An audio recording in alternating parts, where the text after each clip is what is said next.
విశాఖపట్నంలో అద్భుతమైన సపోర్ట్ వచ్చింది. లక్షల మంది ఓట్లు వేశారు. అది రుజువులతో సహా ఉంది.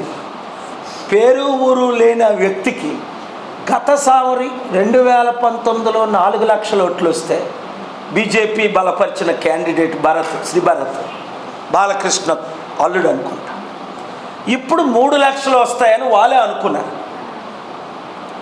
ఎందుకంటే బీజేపీతో ఎప్పుడైతే టీడీపీ కలిసిందో ఒక 30% క్రిస్టియన్ ముస్లిం ఓటు కోల్పోయింది. సో 4 lakhsది 2.5-3 lakhs రావాలి. అలాంటిది 3 లక్షలది 9,09,000 ఎలాగొచ్చాయి అంటే అంత ఘోరంగా మీరు బీజేపీతో కలిసినందుకు, స్పెషల్ స్టేటస్ ఇవ్వనందుకు, ప్రత్యేక హోదా ఇవ్వనందుకు, స్టీల్ ప్లాంట్ అమ్ముతున్నందుకు, స్మార్ట్ సిటీలు కట్టనందుకు, ఆంధ్రప్రదేశ్ని సర్వనాశనం చేసేందుకు మీకు 9 లక్షల ఓట్లు వేస్తున్నామని వాళ్ళు ఓట్లు వేశారా? ఇది ఈవీఎం ఎలక్షన్స్.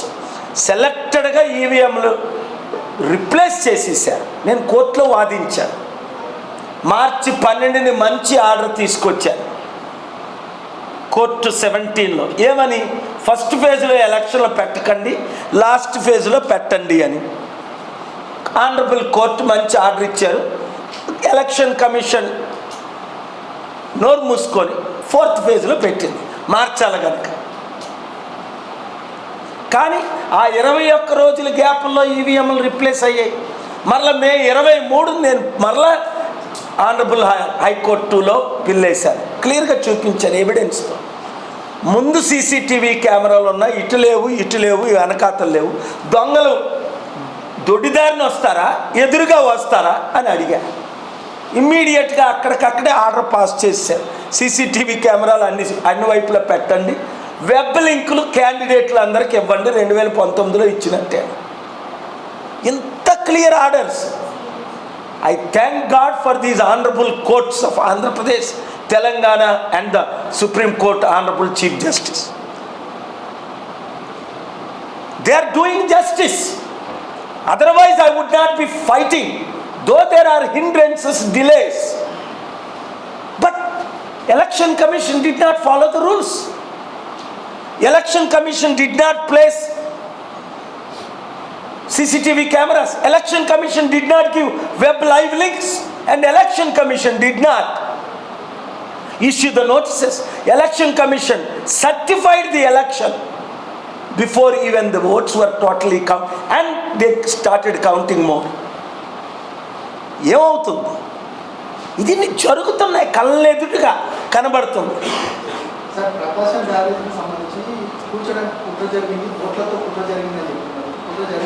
అది నేను చెప్పలేను. నేను వెళ్ళాను, 4-5 సార్లు చూశాను. అది చాలా సాడ్ న్యూస్. ఇప్పుడు చంద్రబాబు నాయుడు గారు ముఖ్యమంత్రి, మనం గౌరవించాలి. పాలసీలు ఏమైనా ఫెయిల్ అయినా, వరదల్లో ఫెయిల్ అయ్యారు. అలాగని జగన్మోహన్ రెడ్డి గారు వెళ్ళి ఆయన ఇల్లు మూసిపోతుంటే ఆయన ఇల్లు కాపాడుకోవడానికి వరదలను వదిలేశారు. ఇలాంటి పిచ్చి పిచ్చి కామెంట్లు చేస్తే ఉన్న క్రెడిబిలిటీ ఏమైనా ఉంటుందా? వాళ్ళ మంత్రులే తిట్టారు ఆయన్ని, మాజీ మంత్రులు అందరూ. ఒక స్టేట్మెంట్ చేసినప్పుడు ఇర్రాషనల్ స్టేట్మెంట్స్ ఇవ్వకూడదు. చంద్రబాబు నాయుడు గారు ఇల్లు కాపాడుకోవడానికి వరదలన్నీ వీళ్ళు ముంచేయడానికి పంపించారు 10 లక్షల మందిని అంటే మీనింగ్ ఉందా? చంద్రబాబు నాయుడు గారి ఇల్లు కూడా మునిగిపోయే స్థానంలోనే ఉంది. అక్కడ కూడా హైడ్రా పెట్టాలి. ఎవరెవరైతే ఇళ్ళన్నీ ఆక్యుపై చేశారు, ఈ పవన్ కళ్యాణ్ లాంటి ఇళ్ళన్నీ కూల్చి పడేయాలి. అది ఎవడైనా సరే. ఇక్కడ నాగార్జున కంటే పవన్ కళ్యాణ్ పెద్ద హీరో కాదు కదా. ఇక్కడ నాగార్జున కూల్చేసినప్పుడు అక్కడ పవన్ కళ్యాణ్ కూల్చేయాలి. ఆయన ఉప ముఖ్యమంత్రి అని ఆయనకొక రూలు, ఈయన పాపం తండ్రి లేని ఈయనకొక రూలు. నేను వీక్ ఉన్న వాళ్ళకి సపోర్ట్ చేస్తా, స్ట్రాంగ్ ఉన్న వాళ్ళకి సపోర్ట్ చేయను. ఇప్పుడు కేసీఆర్ వీక్ ఉన్నారు.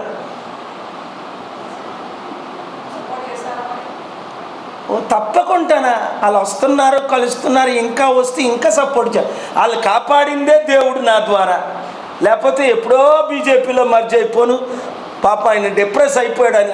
ఆయన హాస్పిటల్లో ఉంటుండగా పిలవకుండా నేను వెళ్ళి ప్రేయర్ చేసి, ప్రభువా ఈయన కాపాడు, ఈయన క్షమించు అని నేను ఎక్కడ, అందులో ఆయన హెల్తీ మనిషి కాదు, వీక్, టుక్కని గుండె అయిపోద్దని భయంతో వెళ్ళి ఆ గుండెని కొంచెం ఆక్కుంటూ ప్రేయర్ చేసి ఆయిల్ రాసి, నా ప్రేయర్స్కి ఎన్ని స్వస్థతలు, ఈ పరేడ్ గ్రౌండ్స్, జిమ్ఖానా గ్రౌండ్స్లో 10-20 లక్షల మంది, 50 లక్షల మంది, ముంబై చెన్నైలో 20 లక్షల మంది ఎందుకు వస్తారు నా ప్రేయర్స్కి?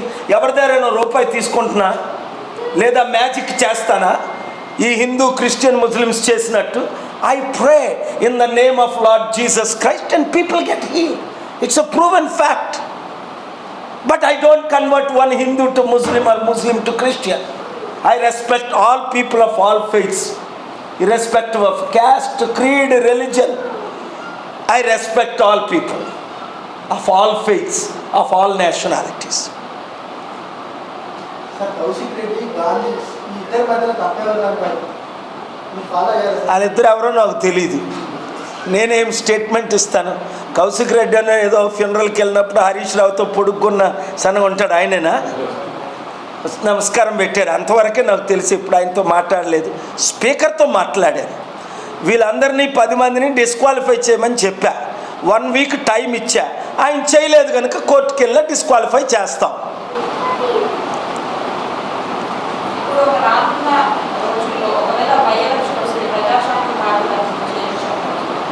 ఇప్పుడు చూస్తారు కదా, బ్యాలెట్ పేపర్లతో ఎలక్షన్ జరిగితే విజయం మందే. మొన్న జూలై 11 మల్లురావు గారు ఇదే ఆఫీసులో చెప్పారు, పుట్టినరోజుని. తమ్ముడు అంటాను, వయసులో ఆయన నాకంటే పెద్ద అయినా, చెప్పండి సార్ మనకి ఎన్ని ఓట్లు ఉన్నాయి మీ నియోజకవర్గంలో? ఓట్ల గురించి అయితే 40-50% సార్. మీకు మంచి పేరు మాత్రం అబౌవ్ 90%. మిమ్మల్ని అందరూ గౌరవిస్తారు. అందుకే నేను బర్త్డేకి వచ్చాను, ప్రేయర్ చేయించుకోవడానికి, బ్లెస్సింగ్స్ కానీ. మంచి పేరు ఉంటే సరిపోదు, ఓట్లుగా మారాలంటే నీ ఓటు ఎవరికి వేస్తావు? 54 సంవత్సరాలు సర్వనాశనం చేసిన కాంగ్రెస్ పార్టీకా? 15 సంవత్సరాలు ఫెయిల్ అయిన బీజేపీ పార్టీకా? 10 సంవత్సరాలు వెళ్ళిన కేసీఆర్ కుటుంబ పార్టీకా? ప్రపంచాన్ని శాసించి అభివృద్ధి చేసి పల్లెకొచ్చి మన రాష్ట్రాలు కాపాడదామన్న కేఏ పాల్కా, ప్రజాశాంతి పార్టీకా? అంతే. మీరు ఒక్కొక్కరు 100 మందికి చెప్తే అయిపోయిందే. నాకేంటి, ప్రపంచంలో డబ్బు ఎక్కువైపోయింది, మొత్తం పంపు పెట్టి ప్రతి నియోజకవర్గంలో కంపెనీలు కడదా నా చేతులు కట్టేశారు, కాళ్ళు కట్టేశారు. అది ఎనీవే, మీరు లైవ్లు ఇచ్చిన వాళ్ళందరినీ దేవుడు దీవించిగాక, లైవ్లు ఇవ్వని వారందరినీ దేవుడు క్షమించిగాక, అతి త్వరలో వాళ్ళు లైవ్లు ఇచ్చేటట్టు దేవుడు చేయనుగాక. చాలా టైం అయింది, నాకు 1 o'clock అపాయింట్మెంట్ ఉంది. మనం స్టార్ట్ చేయడమే లేట్ అయింది. చాలా అది వచ్చేసి ఉన్నారు ఆఫీసులో. సో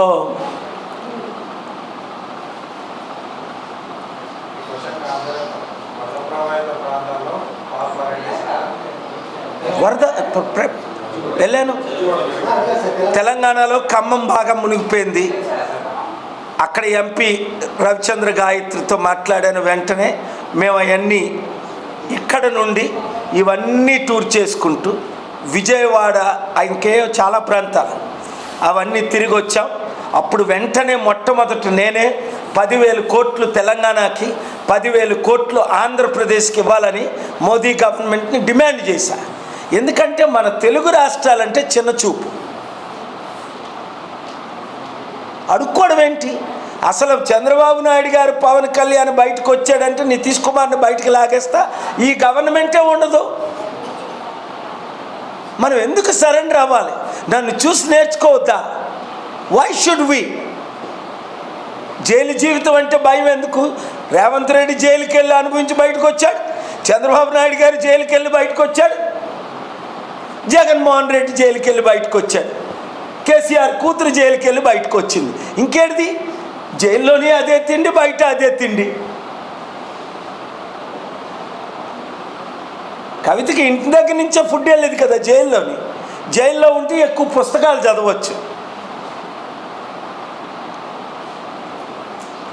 ఎక్కువ ప్రార్థన చేసుకోవచ్చు, ఎక్కువ హృదయాన్ని పరిశీలించుకోవచ్చు, పాపాలను ఎక్కువ ఒప్పుకోవచ్చు, దేవునికి క్లోజ్ అవ్వచ్చు. కనుక వీళ్ళు జైలుకి వెళ్తామన్న భయంతోనే మన రాష్ట్రాలని తాకట్టు పెట్టేస్తున్నారు. Thank you very much. ఇదిగో సెప్టెంబర్ 24 వాళ్ళు ఏం కౌంటర్ ఫైల్ చేస్తారో ఏపీ హైకోర్టు నెక్స్ట్ వీకే కదా, ఇంకో 10 days కూడా లేదు. ఇవాళ 14th 10 9 days. మిగతా పార్టీలు ఒకవేళ నాయకులు రాలేదనుకోండి, ప్రజలు వచ్చేస్తారు కదా.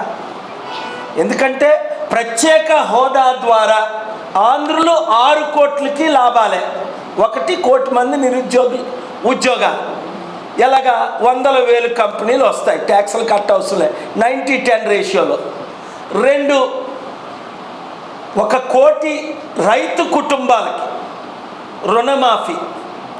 3 జీతాలు ఉద్యోగస్తులకి జీతాలు ఇవ్వలేకపోతున్నారు, వాళ్ళందరికీ టైంకి జీతాలు 33% ఇంక్రీజ్ చేస్తాం మేము జీతాలు. 4 పిల్లలకి మంచి ఎడ్యుకేషను, మంచి ఫ్యూచరు, హెల్త్ కేర్తో పాటు. ప్రత్యేక హోదా లేకపోతే 13 లక్షల కోట్ల అప్పు. ఒక పేరు చెప్పడం ఎందుకు, ఇక్కడ ఒక పెద్ద పార్టీ పెట్టి ఇప్పుడు పార్టీ క్లోజ్ అయిపోయినాక ఆయన ఉన్నారు లోక్సత్తా, పర్వాలే, మంచి ఆయన అదే అన్నాడు. ఈ మధ్యన ఒక మాట అన్నారు, ఇలాగే కానీ రేవంత్ రెడ్డి కంటిన్యూ చేస్తే తెలంగాణ పని అయిపోయింది అని. 30,000 కోట్లు అప్పు తీసుకొని 30,000 కోట్లు రుణమాఫీ చేయడం ఏంటి? ఆదాయం ఉండాలి, ఆదాయాన్ని పెంచాలి. వీళ్ళెవరు చేయలేరని రుజువులు అయిపోయాయి కదా. ప్రధానం 3 పార్టీలు తెలంగాణలో, ప్రధాన 2 పార్టీలు ఆంధ్రాలో. ఆదాయం పెంచాలంటే కంపెనీలు రావాలి.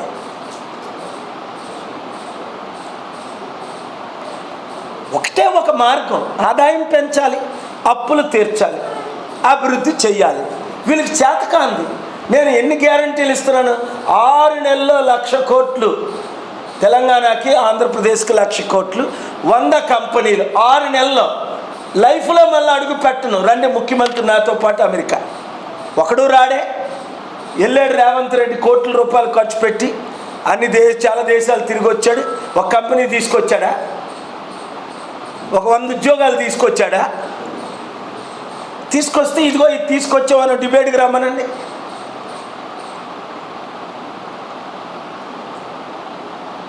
టోటల్ ఫెయిల్ అయిపోయారనే బాధ.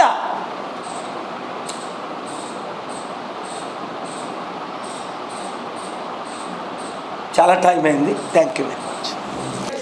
సో చూసారు కదా, ఆంధ్రప్రదేశ్ హైకోర్టులో ప్రత్యేకంగా బిల్ వేయడం అయితే జరిగింది కేఏ పాల్ గారు. సో అధికారంలోకి వస్తే కనుక ఖచ్చితంగా మార్పు అయితే ఉంటుంది అని చెప్తున్నారు. సో ఈరోజు ప్రెస్ మీట్ పెట్టడానికి ఇదే రీజన్, అంతకంటే ఇంకా ఏమీ లేదు. ఇంకా తెలంగాణలో జరుగుతున్నటువంటి రచ్చ ఏదైతే ఉందో అదంతా కూడా అనవసరం, దాని గురించి అయితే మాట్లాడడానికి కూడా చెప్తా ఉన్నారు. అటు కేటీఆర్ కానీ, ఇటు పొన్నం ప్రభాకర్ కానీ, లేదంటే కాంగ్రెస్ లీడర్ కానీ, లేదంటే బీఆర్ఎస్ లీడర్లు కానీ కావాలని రచ్చ చేస్తున్నారు, ప్రజలను డైవర్ట్ చేయడానికి ఇదంతా చేస్తున్నారు. మరోవైపు హైడ్రా అనేది రేవంత్ రెడ్డి తమ్ముడు దాన్ని బాగా చేస్తున్నా కానీ దాన్ని తప్పుదోవ పట్టడానికి, దాని నుంచి ప్రజల్ని బయటికి తీసుకురావడానికి ఇలాంటి రచ్చ కావాలని చెప్తున్నారనేది కూడా కేఏ పాల్ గారు అయితే చెప్తున్నటువంటి విషయాలు. Right, so stay tune KTV. Please subscribe to KTV Telugu. KTV Telugu KTV Telugu channel.